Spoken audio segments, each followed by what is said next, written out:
예, 아멘. 감사합니다. 오늘 우리 병원장님 기타 치시면서 찬양하는데 다윗처럼 보였어요. 예, 다윗이 그 수금을 치면서 하나님을 찬양했던 것처럼 이렇게 참 너무 귀하다 생각이 들었고요. 여러분들 중에 혹시 특송하실 분들이나 또 특주하실 분들이 있으면 언제든지 신청해 주시면 같이 또 은혜 나누면 참 좋겠습니다. 우리 좌우에 있는 분, 앞뒤 있는 모시고 한번 인사하겠습니다. 안녕하세요. 좋은 아침입니다. 네, 잘 오셨습니다. 예, 하나님의 말씀 시편, 구약성경 시편 15편입니다. 제가 가진 성경 811페이지 시편 15편 1절부터 5절까지 말씀을 함께 읽겠습니다. 시편 15편, 네, 15편 1절부터 5절 말씀입니다. 네, 같이 읽으시죠.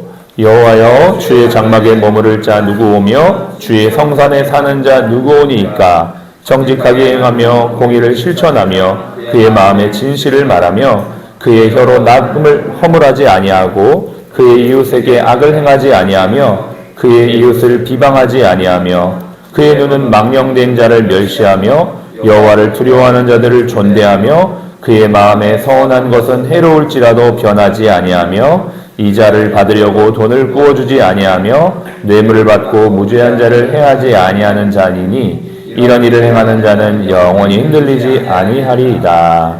아멘. 오늘은 8월 21일 월요일 아침입니다. 이런 사람이 되고 싶습니다 라는 제목의 말씀 나눕니다.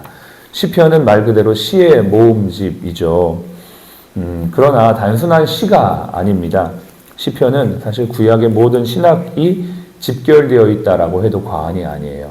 하나님이 어떤 분이신지, 또 하나님께서 이 세상을 어떻게 지으셨는지, 사람의 죄가 어떻게 인간 세상에 들어왔는지, 또 더 나아가서 메시아에 대한 예언까지 이렇게 다 담겨 있는 말씀이 시편이죠. 특별히 이제 메시아가 오셔서 통치하실 것이다라는 기대로 가득 차 있는 말씀이기도 합니다. 뿐만 아니라 시편은 슬플 때나 기쁠 때나 모든 상황에 다 적용이 가능합니다. 그래서 그 상황마다 주시는 하나님의 위로의 메시지가 있기 때문에 특별히 이제 구약을 어디서부터 읽어야 될지를 모르는 분들은 시편을 읽기를 추천해 드립니다.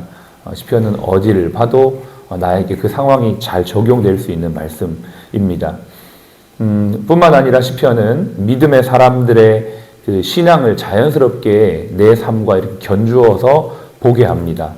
하나님을 사랑하는 사람들의 고백이 담겨 있기 때문에 그 고백 속에서 나도 도전을 받고 나도 경건에 이르고자 하는 열망을 자연스럽게 가지게 되는 것이죠. 그래서 시편을 읽고 묵상하고 암송하고 필사하는 것은 신자들에게 굉장한 큰 영적인 유익을 줍니다. 그런데 150편에 이르는 이 시편의 절반을 다윗이라는 사람이 기록을 했죠. 그래서 시편을 많이 이렇게 접하다 보면 자연스럽게 다윗의 어떤 영성을 우리가 이렇게 본받게 되는 것이죠. 사실 이게 왜 중요하냐면 하나님이 다윗에 대해서 평가하셨던 내용 때문에 그렇습니다. 신약 사도신경 13장에 보면 하나님이 다윗에 대해서 평가하시기를 이는 내 마음에 합한 자다라고 평가를 하세요. 사실 인류 역사상 하나님이 한 사람을 내 마음에 합한 자다라고 평가한 사람은 다윗밖에 없습니다. 물론 우리가 신앙의 어떤 롤 모델, 궁극적인 롤 모델은 예수 그리스도지만 우리가 사실은 예수님은 천상계 아닙니까? 레벨이 우리하고는 다른 분입니다. 그래서 굉장히 이렇게 높고 좀 이렇게 그럴 수 있는데 물론 우리가 그렇다고 막 거리를 둔다 이런 의미가 아니고요. 사람으로 보자면 사실 구약에서는 다윗, 또 신약에서는 여러 인물들이 있지만 제자들도 있고 바울 이 정도 되지 않을까 생각을 합니다. 제 개인적인 견해입니다. 그래서 우리가 다윗을 묵상하고 또 시편을 통해 다윗을 본받는 것은 결과적으로 우리의 삶이 하나님의 마음에 합한 삶으로 갈 수 있는 굉장히 좋은 과정이 된다라는 것이죠. 그렇다면 이렇게 훌륭한 다윗이 어떤 면에 있어서 탁월했을까요? 한 3가지 정도 우리가 생각해 볼 수 있거든요. 첫 번째는 다윗이 하나님을 얼마나 사모했는지 몰라요. 또 하나님을 경외하는 것 자체가 다윗에게 있어서는 가장 탁월함의 핵심이었어요. 다윗의 마음에 하나님을 사모함과 하나님을 경외함과 하나님을 의지하는 그것이 다윗이 가지고 있는 가장 큰 탁월한 첫 번째 모습입니다. 오늘 우리가 읽었던 이 시편 15편 1절에서도 다윗이 고백하기를 여호와여 주의 장막에 머무를 자가 누구오며 주의 성산에 사는 자가 누구오니까 이렇게 말하죠.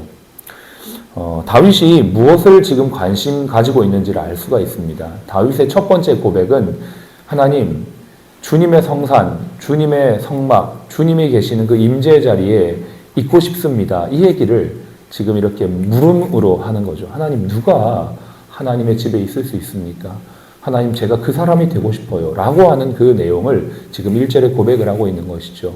뿐만 아니라 16편 2절에서도 내가 여호와께 아뢰되 주는 나의 주님이시오니 주밖에는 나의 복이 없나이다. 이렇게 고백해요.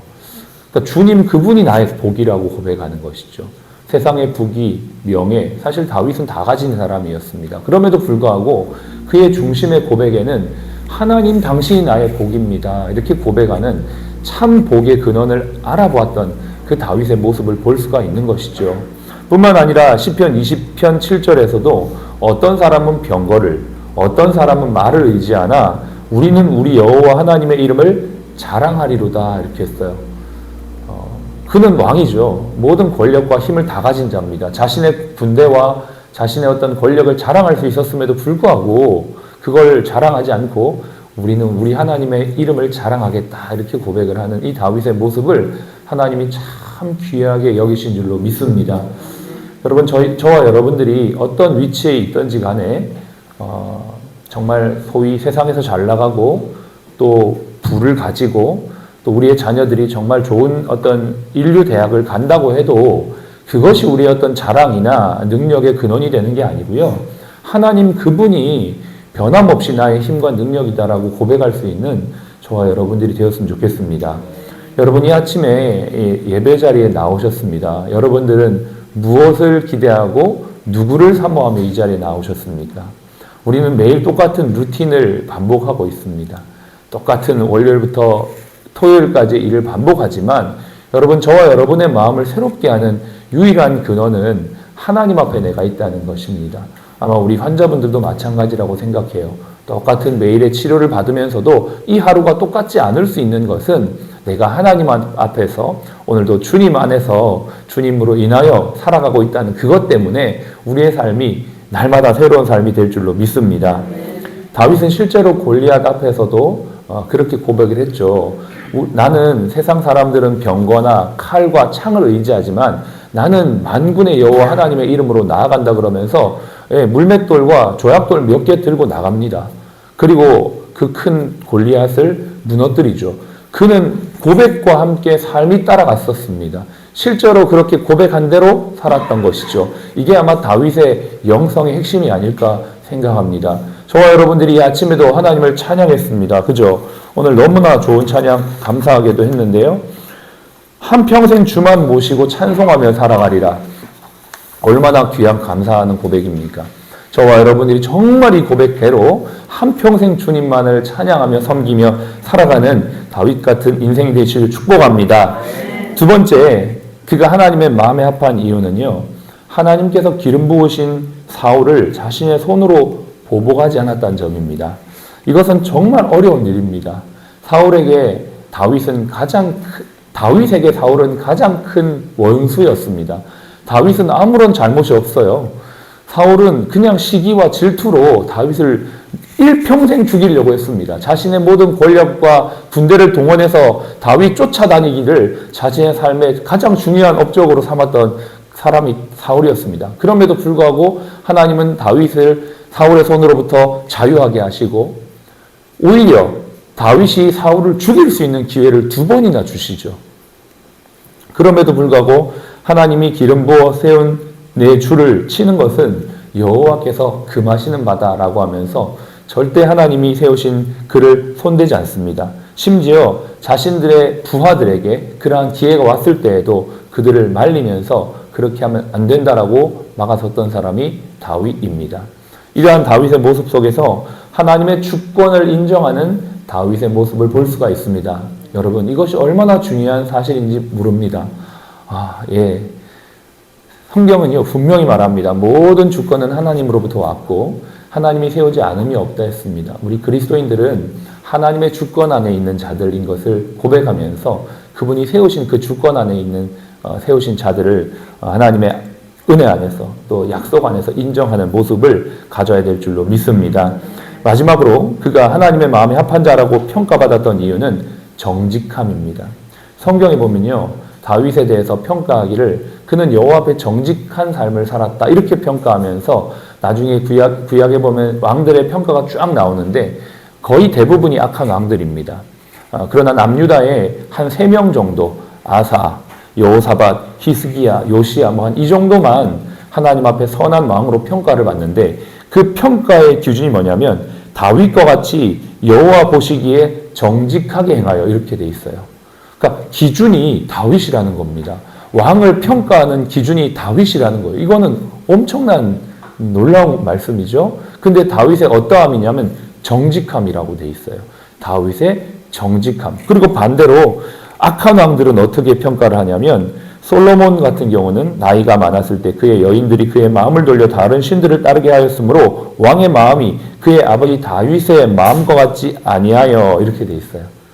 다윗과 같지 아니하여, 다윗과 같이 정직하지 아니하여 이렇게 돼서 선한 왕은 다윗과 같이 정직하게 행했고 그렇지 않은 사람들은 다윗처럼 정직하게 하지 않았다 이렇게 평가를 합니다.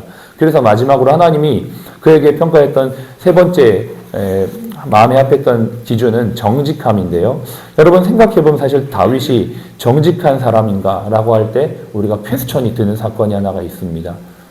잘 알다시피 밧세바와 그의 남편 우리아를 죽였던 사건이죠. 우리아는 다윗에게 있어서는 정말 충신이었습니다. 정말 전쟁터의 맨 앞에 나아가서 자신의 생명을 걸고 싸웠던 사람이 바로 우리아였습니다. 그런데 그가 전쟁을 나가 있는 동안에 홀로 있던 그의 아내였던 밧세바를 다윗은 자신의 힘으로 취하게 되고 그리고 그 죄를 덮기 위해 우리아를 전쟁터의 맨 앞에 내보내고 죽이는 정말 사악한 죄악을 짓게 되죠. 그리고 아무도 모르게 그 사건을 싹 덮었지만 하나님은 모든 걸 알고 계시기 때문에 하나님이 나단이라는 선지자를 그에게 보내어서 그의 죄를 지적합니다. 자, 이 모습이 어떻게 다윗 앞에 하나님 앞에 정직하다고 할 수가 있겠습니까? 정직함이 아니라 오히려 사악하고 교활하며 정말 너무나 무서운 죄를 지었던 모습 아니겠습니까? 그런데 하나님은 이런 다윗에게 정직하다고 말씀하셨는데요. 왜 그랬을까요? 이는 그가 죄를 짓지 않아서가 아니라 죄를 짓고 난 이후에 나단 선지자의 지적 앞에 반응했던 그의 반응 때문에 그렇게 하나님은 평가하셨던 겁니다. 시편 51편에 보면 하나님이여 주의 인자를 따라 내게 은혜를 베푸시며 주의 많은 긍휼을 따라 내 죄악을 지워 주옵소서. 나의 죄악을 맑게 씻으시며 내 죄를 제하소서. 물은 나는 내 죄가를 아오니. 이렇게 고백해요. 나단이 와서 딱 지적을 하니까 핑계대거나 변명하지 않고 그 죄를 즉시 인정하면서 하나님 앞에 처절하게 회개하는 것들을 보게 됩니다. 이 모습이 하나님이 보시기에는 정직한 모습이다라는 것입니다. 여러분, 하나님은 우리가 연약한 거 아십니다. 죄 짓는 것도 아십니다. 그러나 그 죄를 숨기고 인정하지 않는 것을 정직하지 못하다라고 말씀하십니다. 죄를 짓지 않는 것이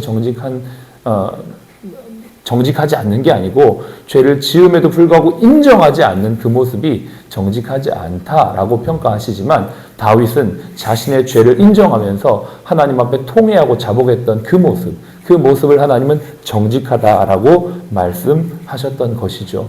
오늘 이 시편 15편이 바로 그러한 다윗의 마음을 잘 담고 있는 고백입니다. 다윗이 이런 사람이어서가 아니라 하나님 이런 사람이 되고 싶습니다라고 고백하는 내용이 이 15편에 절절하게 묻어 있는 것이죠. 말씀을 정리하겠습니다. 하나님 앞에 합당한 자라고 평가받았던 다윗의 모습은 세 가지의 특징이 있습니다.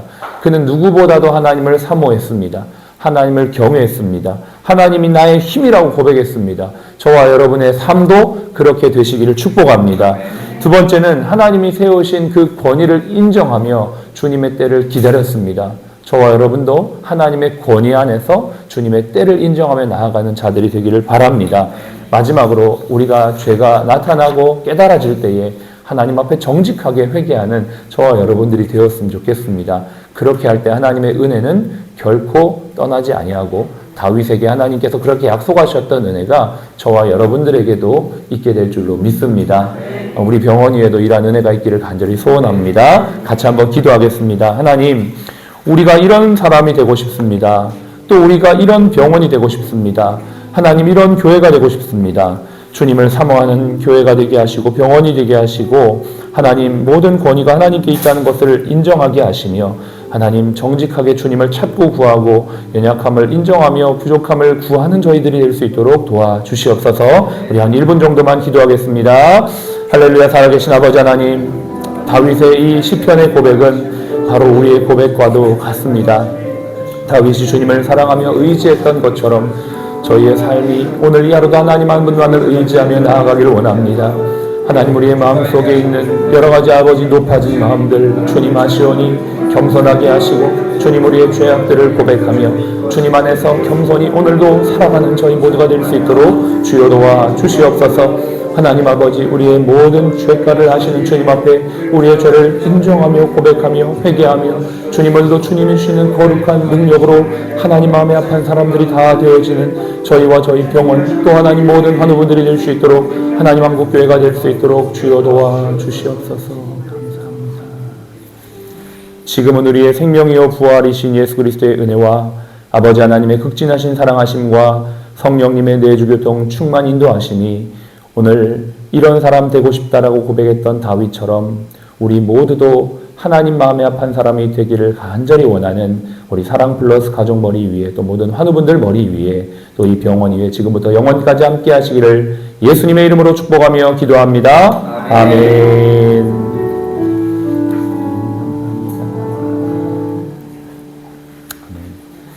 예, 좋은 하루 되십시오. 감사합니다.